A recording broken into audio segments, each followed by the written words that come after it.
Mm-hmm. Okay, can you hear me? Okay, Yep. so just go ahead. It's your debate. Go ahead, kick it off. Yes, this is my first debate, so hopefully no technical difficulties. But the title of the debate is Should Veterans No Longer Be Blindly Thanked for Their Service? Now, blindly being the key word here. Uh, I see this all the time where the default method of encountering a service member is thank you for your service. Now, this seems to be just a blind ad hominem thank you, and doesn't seem to really reflect anything other than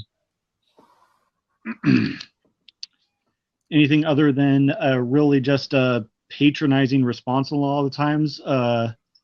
For one, it's a blanket statement that I feel we as a culture just use to thank all service members, no matter what background they come from, no matter why they joined, no matter if they joined for personal reasons, whether it was poverty reasons, a way to get out of poverty, whether it was personal reasons, whether it was immoral reasons. And I think that's the key here is we forget as a society and as a country that some of the veterans did join the military for immoral reasons, whether it was personal glory, wanting to kill people, wanting to go to war, wanting to actually learn how to do harm.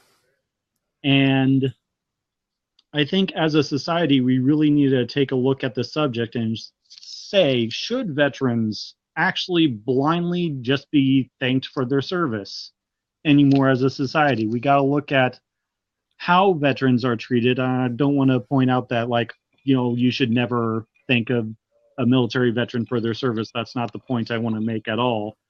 And actually getting to a rough start here. We have this concept that as a society, we need to always be respectful to our military and have this respect for a military that kind of, is without warrant. So it's sort of like the military becomes a tool that people use to sort of join because they think, oh, I joined this, I automatically gain this sort of certain respect that may not have actually been earned. And when people, blindly just thank all military members for their service, they're also blindly casting a wild net without even knowing the person personally on, the reasons why they joined, if they even regret their service or not. So it's kind of also disrespectful to the service members who have joined and maybe just don't want to be reminded. And also it's kind of a weird thing to say when you think about it, because a lot of the time in the military, it's just a job. You hear that a lot. It's just like, I was a truck driver in the military. I just drove trucks in the military. It was just a job. Why don't you thank normal truck drivers? I didn't do anything special. Why are you thanking me? And this is sort of this response we as a culture get. So I think it definitely has to do with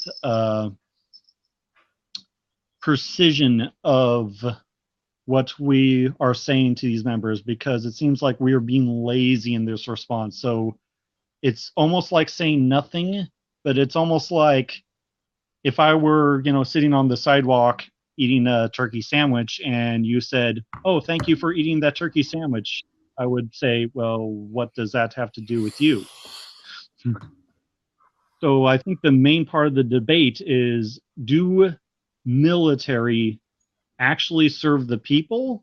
One, and is it right to put a blanket statement over all military members? And is it even respectful to be like, oh, thank you for your service? Isn't it like almost on the lines of thoughts and prayers whenever a mass shooting goes out? It's like saying something, but not saying anything at all.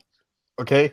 All right. So let's see. Okay. So it's so out of the topic of veterans should no longer blindly be thankful for their service, you believe that the main word would be blindly, correct? Like the main thing that Yes, that is you're keying in correct. on. So the difference is for me, what I really keyed in on was the word service. That was more the word that I keyed in on. So Mm. uh, I don't think, to me, veterans aren't blindly thanked for their service. So the definition of service, according to Merriam-Webster, is the action of helping or doing work for someone. So when someone is thanking a veteran for their service, they're thanking a man or a woman for signing up for the military, for doing a service. So the person that's thanking them does not have to do that same service. Uh,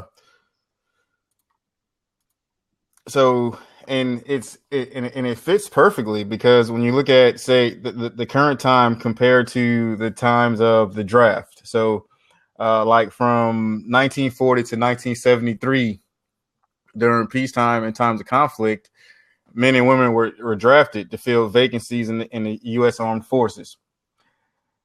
And so for now almost two generations, no American has been obligated to join up, and few less have. And I think the percentage, less than 5% of the American population serve in the armed forces, compared with 12% during World War II. So currently, the U.S. has about 1.3 million men and women on active duty, and about 450 of them are stationed overseas. So these numbers are mass, but it's still, you know, 0.5% of the Americans actually serve in the military. So, like I said, while you key in on the word blindly, I actually key in on the word which would be service, and it fits perfectly to say that the when you run to as a veteran, if you're a veteran and you walking down the street, or say you're somebody in uniform, or say you're an IHOP and it's on Veterans Day and they see you getting a breakfast or something like that, they're thanking you for your service, and they're thanking you for you signing up in the military, being part of that 0.5% that actually serve, that's enabling them to not have to be part of that 0.5%. So to me, it fits in perfectly. And when you say the reasons why they serve, as in some people might serve for, like, back in back before 9/11, people might have came in for like the GI Bill, or to get their college loans paid off, or whatever other kind of recruitment technique the military was using at the time. That's still the reason why you serve, still does not take away from the fact that you did serve. I mean, okay, so you take the 0.5% of the American population that joined the military, and you look at, say they joined because, let's use the worst possible people. Let's look at the people, you know, that old, what is it? Go to war, go to jail. Okay. So you look at Mm. those people that's part of the 0.5% that's go to war or go to jail, and they decide to join the army instead of going to jail. All right, that's them. There's still some people that decide that they'd rather go to jail than go to the military. For people that join for college money, the people that join just for college money, there's still people who still want college money who don't sign up for the military. So the reason doesn't really play into thanking the person for their service, because I've been thanked by people who took it, who didn't, like, man, I didn't want to do that. I went to college instead. Or it's just the offer remains the same, as in join the army, join the Marines, join the Navy, or whatever. We're going to give college money. And there's still some people who still don't make that decision to join the military. So the people who still, regardless of their reason, join the military, that's still admirable, and it's still providing a service. All right. Well, you hit on something I actually wanted to hit on, and I think it was an assumption we all make, at least a lot of us in this country make, is military service necessary in today's day and age? And it's sort of like that assumption, well, if he doesn't, I have to go serve in the military. But we don't, we kind of lived in a privileged time where that's not even necessary. We haven't had a necessary war, one would argue, since World War II. And even some would argue in World War II, oh, that wasn't a necessary war. But I think from the results that we got, that's actually kind of off subject. But the point I was making is it necessary to have such a military force? One, that we need all these people, and two, is it so special that they need to be thanked just from seeing them? I mean, it's probably a little bit more rare, but it's possible. You don't see like someone dressed in as a firefighter uniform and someone going up and saying, "Oh, I thank you for their service," when I would argue a firefighter's job is much more service to the community than a military member, where a military member might, go overseas, and yes, they are serving, but the question is, whom are they serving? Are they serving the actual people that are thanking them? Or is there just an illusion that they're serving the people that are thanking them? Okay, was that another pause for you right there? Was that okay? So yeah, go ahead. All right, so necessary to have the military. Okay, necessary these people to join. So one of the other points I want to bring up is, unlike before. Okay, so I have been in the Army now for 19 years, 11 months, and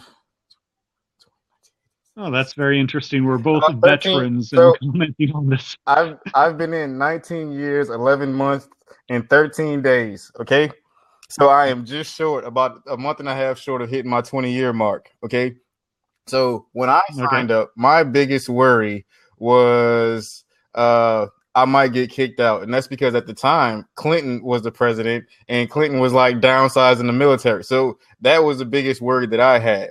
Well, now, since 2001, since 9/11, the people that are signing up during when a nation is in a conflict, whether you want to call it a war, a conflict, or something else. So when I signed up, there was absolutely like no reason to join and believe that you would join the military, like you would actually go to war. Like I said, my biggest worry was, man, I might end up getting kicked out because before I'm able to do whatever, before I hit 20 years. Well, the people that are signing up now are signing up at a time where they know they're about to go to war. This is another reason why I believe it takes away the point you were trying to make about the reason why they're joining because of college money or because of whatever, or say whatever. The mere fact that they're signing up completely knowing that they're about to go to war, that they could possibly be sent to war, is something that's completely different. Well, and I think that's another assumption. You're assuming all these veterans are either really, really current or currently in the military, not, have served their time already and joined when we were in peacetime. I would be a broader sense to be like, this encompasses all veterans, not just currently in the military, but those who have served previously as well. Okay, so and I hate using myself as a point for this. So I'm trying, like at the beginning when I was trying to speak vaguely about veterans without speaking of myself. So that's what I'm going to try to do. So let's just forget the fact that I'm a veteran right now, and you're going to hear me speak like I'm not. So this is what I'll say. Okay, even veterans that joined during times of peace and stuff like that, it's still joining the military. I believe that you're always joining the military thinking that you might possibly go to war. From the time of basic training, when you're going through that, you're being trained for war. There's no hiding that. There's no sugarcoating that at all. You join knowing that, hey, I am joining, and I'm joining a service, and the whole purpose of this service is to defend the United States. And like, regardless of the reason why you join, let's say you join just for college money, right? You join for that college money. When you go to basic training, you're being told you're being trained for war. You're not being trained for college. You're not being trained for this and that. You're being trained for war. And so that's very important to know. That's something that can't be taken away. And like I said, even the veterans now, which 9/11, this is 2017. So you're talking about in the last 16 years, all the veterans that have joined in the last 16 years, even those veterans, they've joined at a time where it's even more so upfront and in their face that they may possibly go to war. And about I was incorporating firefighters, I just veterans, want to say but firefighters and veterans, firefighters, policemen, all those people, they actually are thanked, because I can tell you that a lot of the places around here where I live, whenever there's something for veterans or something, whatever, for military veterans, firemen and policemen are also thanked the same way. So oh, that's good. go ahead. I said, oh, that's good to know. I haven't really experienced that. The overall culture seems to be that veterans or people who go and fight wars seem to be elevated above people who, in my argument, actually help more in society than veterans do. So I think this notion that our soldiers automatically get a moral pass, automatically get benefits, no matter why they joined, no matter what they did in the military, no matter what they did out of the military, is actually morally wrong and kind of patronizing. Because it would be so much better to be like, instead of, hey, you notice a service member, why don't you strike up a conversation, and when they start talking, find out their story, and then you can be all like, that was awesome what you did, not thank you for your service, because that's like, a blanket statement that doesn't really mean anything, sort of like, oh, I'm going to pray for you, or thoughts and prayers, or stuff like that. It's something I think people say to make themselves feel good rather than veterans feel good. It's almost like culturally ingrained in us as a response. And it doesn't really mean anything anymore. It doesn't, when people tell me it personally, I think, well, I didn't really do anything for you. Why are you thanking me? I mean, go Just thank your waitress, thank your burrito. Ignore the because I was just doing the job. I'm gonna say ignore the dogs in the background. Don't worry about it. If you hear dogs barking, just ignore them. Okay, so hopefully you can hear me. Yeah, I can hear you just fine. Okay, so to me, this is important to note. So thank you for the civilians, the people that are saying this, they're saying thank you for your service, not congratulations on a successful career. There's a difference between thank you for your service and congratulations on a successful career. So when a civilian tells a service member thank you for your service, they're saying thank you for heeding the call and signing up to serve this country. They are not saying congratulations on a successful career and a fulfilling career in the military. A lot of people who give thanks are genuinely thanking the service members for signing up so they would not be forced to. And you can say that maybe you don't feel like that's a real thing, but if you remember a few years back, their whole delusion, if you will, is that the military serves them.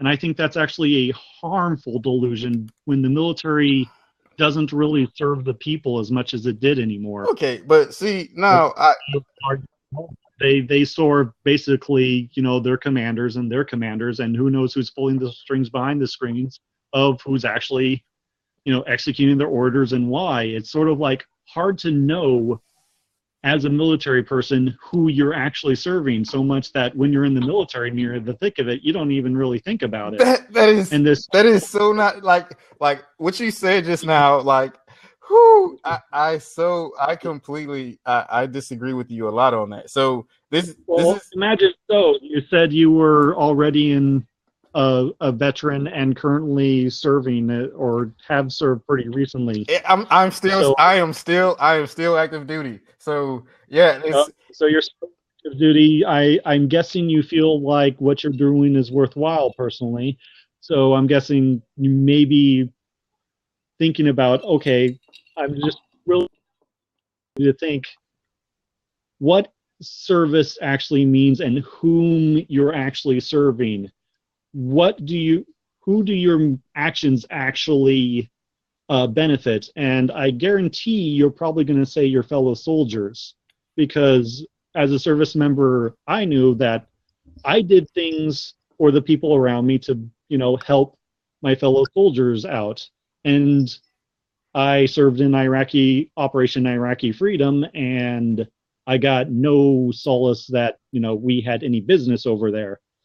Everything we did just seems to be making things worse.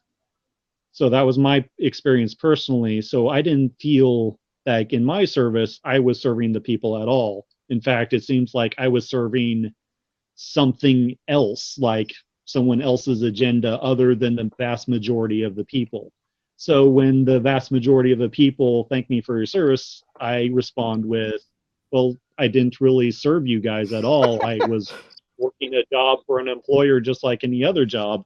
That's my perspective on it, on the issue is, and that's what I'm debating is, should veterans no longer blindly be thanked for their service, rather than it should be at least a little bit more personal before any sort of gratitude goes out, because it's really about gratitude. But if you're, giving thanks to something that either made your life worse, indirectly, or, didn't help out the situation that you sent to the help out, as an example, when we went into Iraq, we kind of destabilized and we made a lot of lives worse. Do we really deserve to be thanked for that?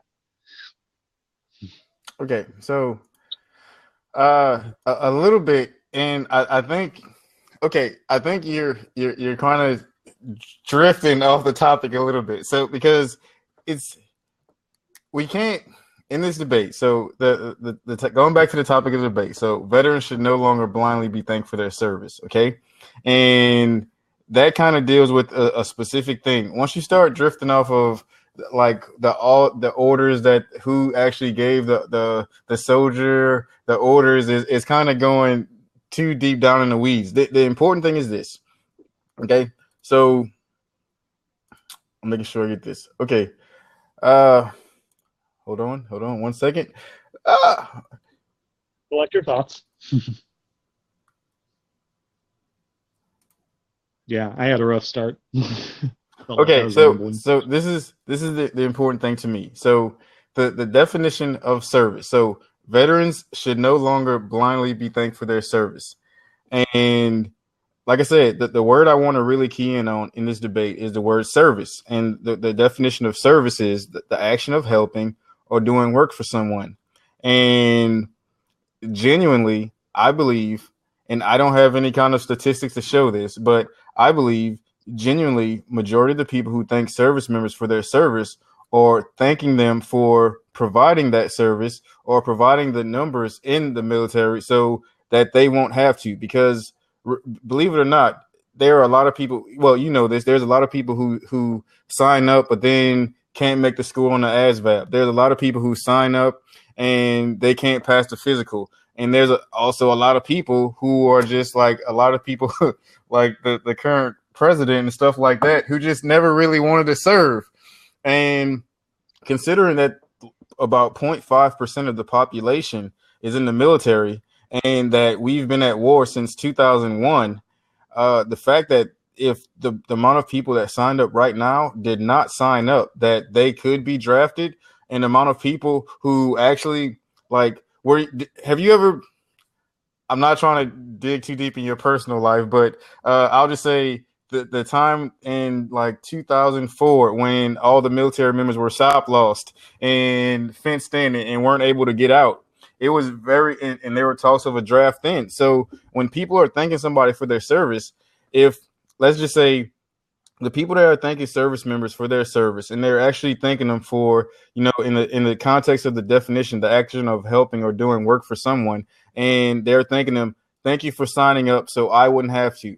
Thank you for signing up so there wouldn't be a draft so I wouldn't be forced to, because that is very real. And that main reason right there is the reason why I believe that it's not blindly being thanked. It's very much knowing I'm thanking this person because because due to them signing these papers and going through this physical and going through this basic training, whether they're actually being sent to Iraq or not, they're still boosting up this number and providing a service. And when you sign up, you don't know whether you're going to be that person that's never ever going to deploy. You don't know whether you're going to be the person that's going to sign up, graduate, then go right to a unit and then deploy and be in Iraq. Yeah, I'm not arguing against that. I'm arguing against this assumption that we need military numbers in today's day and age, or that there would be a draft, or that if that we didn't have the current military population, that someone else would be drafted. And I think that's a very heavy assumption to make, especially when it seems that more and more our military is not being so much drafted as we're getting a lot of more mercenaries and privatized military.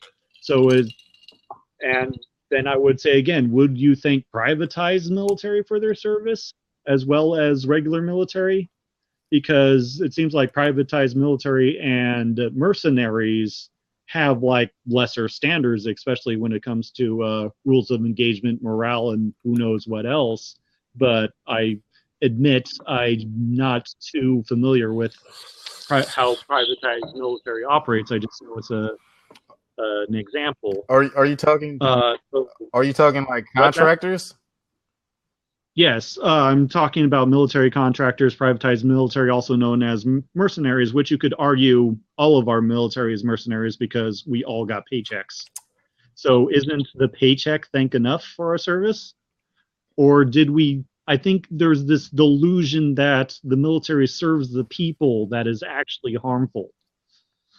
Because as soon as we take down that delusion that our service members don't exactly serve us, as a people, because the majority of the people didn't want the war in Iraq. The military was forced to do it anyways. The majority of people don't want a lot of the military doing what they're threats. They were forced to anyways by the governments that be. So when people, blindly just elevate service members, sort of put them on this heroic pedestal that actually may not even exist and is actually a culture that is harmful to young minds, the impressionable minds, 17, 18 years old, looking to the military as an option and sees nothing but glory and respect, no matter what merit the individual has done. That's the key I think I want to put on is military members do not get a free pass. It is by their merit they should be respected and thanked, not just because they happened to sign a contract and do a job with the U.S. military. I think it should definitely be their merit of which they're honored, not so much just because they're joined, because after all, a good percentage of mass shooters had military experience. Should we thank them for their service when they come back to the United States, display mental disorders, grab a submachine gun, and murder a ton of people? I think it's a definite problem that we're facing today as a nation, and we need to take a cold, hard look of who our heroes actually are and why they are. Okay, so this is your first debate, and I'm going to throw you. So, all right, first debate. I'll just tell you that right there. Oh my God, there is so much stuff. There's so much stuff to unpack on that because you kind of went over around a lot. So let me try to unpack some of all this. Okay, so once again, and I keep harping on the definition of service, the action of helping or doing work for someone, and doing work for the United States government, doing work for the commander-in-chief, doing work for that, and the commander-in-chief is supposed to work for the people. So the way, like I said, you're basically taking the topic and you're making like a whole bunch of subtopics, and I'm going to keep bringing you back into the main topic just so you know. Okay, so all right, so let's talk about the people who come back and have PTSD and stuff like that, and the people that go crazy. Those people, those people, the thing about thank you for your service, and I key in on that word, thank you for your service, and service, the action of helping or doing work for someone. Yes, they did a great thing by signing up. And like I said, when you sign up for the military, you have no idea which number you're going to be in. Like when I went to basic training, personal story, when I went to basic training, uh, it was about I think that's actually more on topic. No, it was about 300 people, and basically, however we got off the bus that day, that's how we were divided, and that's how our duty stations were sent. And so these first 100 people, they all went here. These next 100 people, they all went here. So the fact of, like, say if you try to say that service members, and some service members, they are truck drivers and they only gonna drive inside the United States, or some truck drivers who going to go to a unit end up going right to Afghanistan or Iraq or something like that. When you sign up knowing that you might be sent to war. You're not in control of these numbers. So because of that, because of they still signed up not knowing, yes, that still makes them thank you for your service. Thank you for signing up. Thank you for fulfilling that number. And whether you understand this or not, and whether you agree with me or not, I'll say it like that. The fact of the matter is, for the most of the part of the last 16 years, we've had soldiers in Korea, we've had soldiers in Europe, we've had soldiers in Iraq, we've had soldiers in Kuwait, we've had soldiers in Afghanistan, we've had soldiers in Kazakhstan, and I'm naming some of the places I've been, and those numbers have to come from somewhere. So if you say that it's like a wives' tale or just a myth that these numbers that you say that, okay, if these people didn't join up, then there's no real proof that these people, that there would be a draft or these other people would have to be forced to come in. Well, I'll tell you that in 2004, I got stop loss twice. There were people in the military that got on the plane, thought they were leaving Iraq, got on the plane, flew to Germany, got off the plane and were like, woo, we're back home. And then within 2 weeks, they were told, hey, we need y'all to get back on the plane. And they end up going 2 weeks later, going right back to Iraq again. It's because the United States is fighting a war on multiple fronts. So the threat of if this 0.5% was a drop, that there might be a draft or something like that is very real. And so when these people are saying, hey, thank you for your service, and their mind frame is thank you for taking this spot because you're taking a spot that I don't have to take, or that my son or daughter doesn't have to be drafted into, that is very real. And if you're telling now, thank you for your service is thank you for your military service. So for those people who, let's say for Oswald, who killed Kennedy, and the fact that I think I'm in the right space. My mind is all over. And him killing Kennedy. Now, yes, he was a Marine, and he decided that he wanted to kill the president. Now, it's important to separate the two. Now, when somebody is saying thank you for your service, they're thanking you for your military service. They're not saying that when I thank you for your service, I'm thanking you for your whole life and everything else. That's just like when I brought up the fact that when I don't think I'm implying that. Yeah.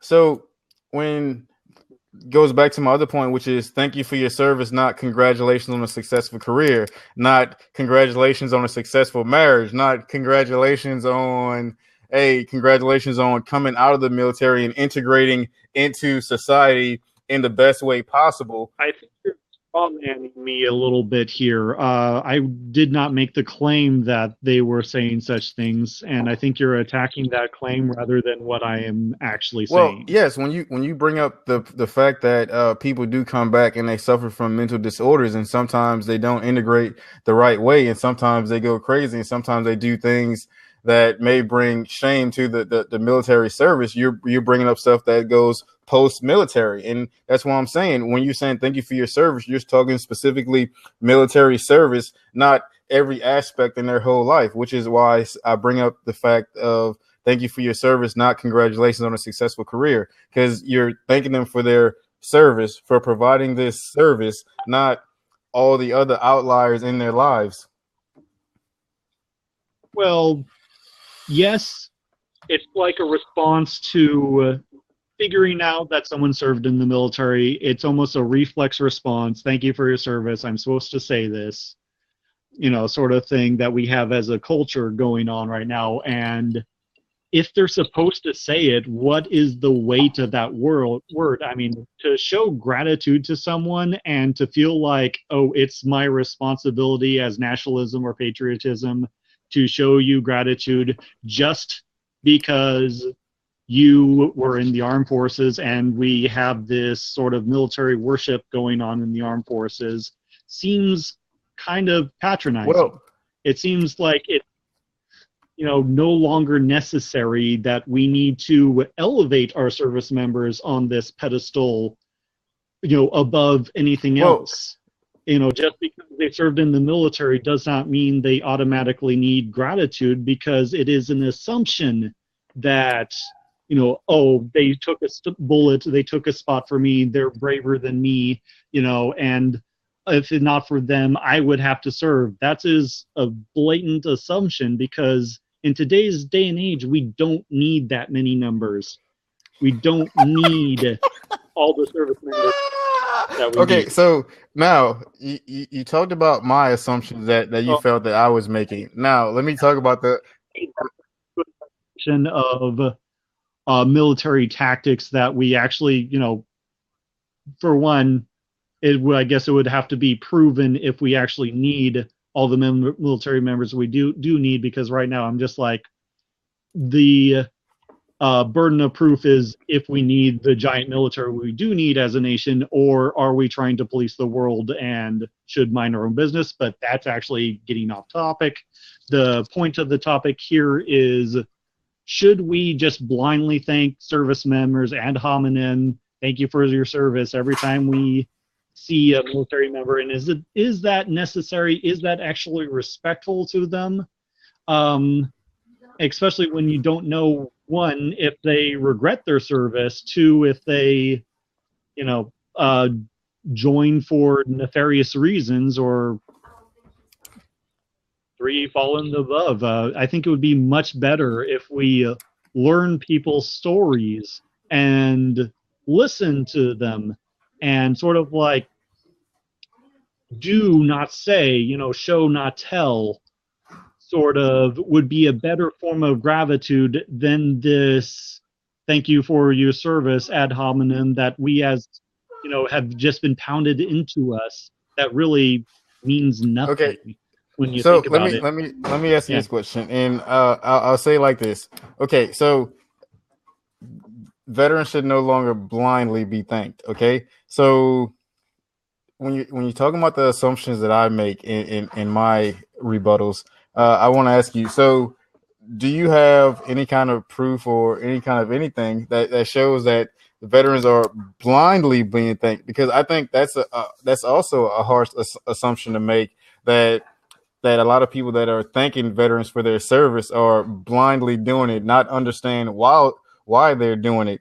And once again, I bring up the fact Uh, that when you bring up the reason why they served, the reason most people, like I said, the same reason why veterans join, or the people who don't join have those same reasons for joining the military, yet they don't join. So when somebody's thanking them for their service, they're aware of that they, you know what, you made a decision that I didn't make, and you made a decision that put your life in harm's way, and that puts you on the same level as policemen, that puts you on the same level as firefighters. And you brought up early in the debate too that that you felt firefighters weren't think the same way. And I bring up the fact that, yes, hey, I know someone who's an Air Force veteran and also a civilian firefighter, and I thank them both for their service. And you know what? I even think, as a veteran myself, I do thank veterans for their service. And that's because I have kids that are now military age kids, and I have one that's actually joining the military. And it's a sense of pride, because you know what? I don't doubt that at all. In fact, I think that's the sort of thing we need to be careful in. And we're getting on the 5-minute warning, so I just want to get into last closing statements. My argument is not whether service members, do a job that needs to be done or, serve, period. Because, yeah, they do serve, but my question is, whom are they serving and whom is the gratitude supposed to come from?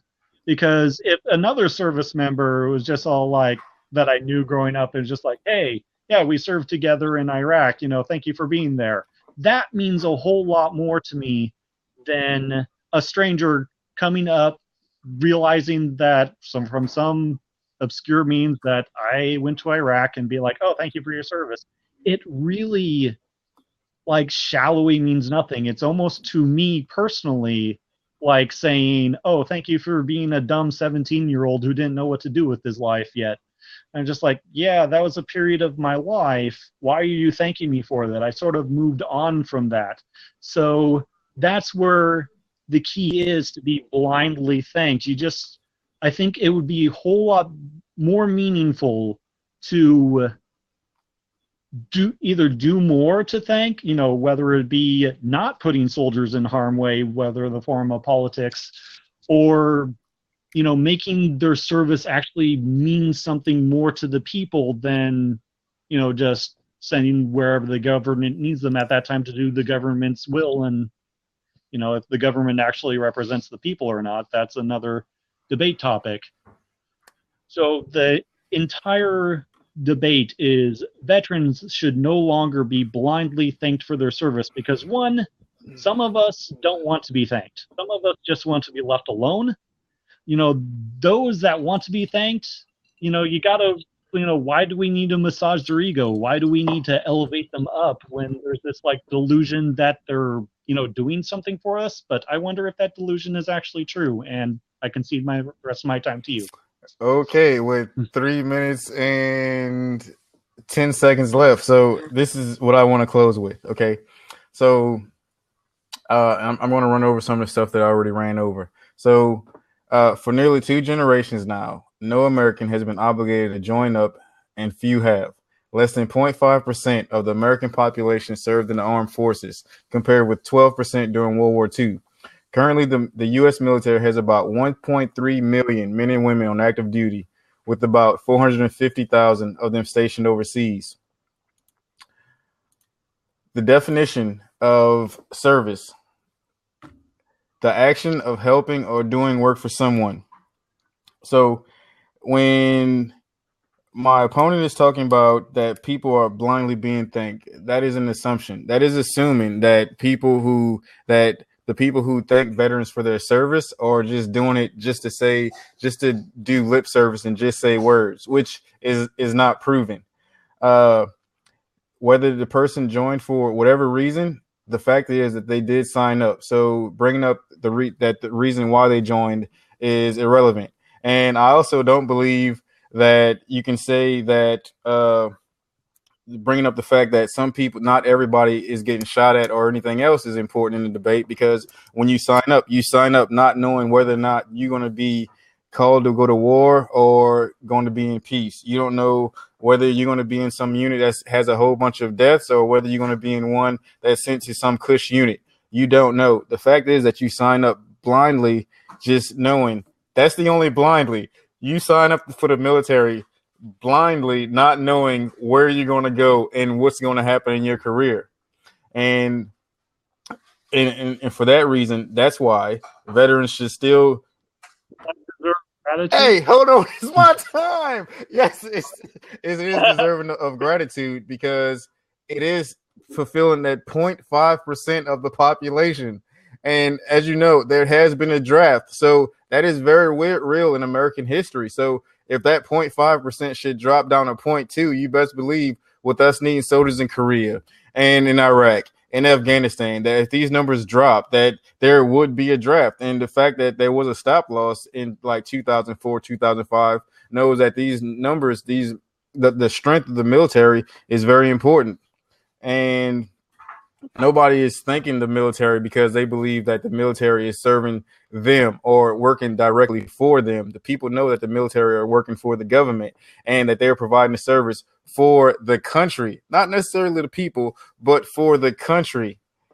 And that is why they should be thanked for their service, whether or not that they individually don't want to be thanked. Because a lot of time that is people being modest, which is understandable.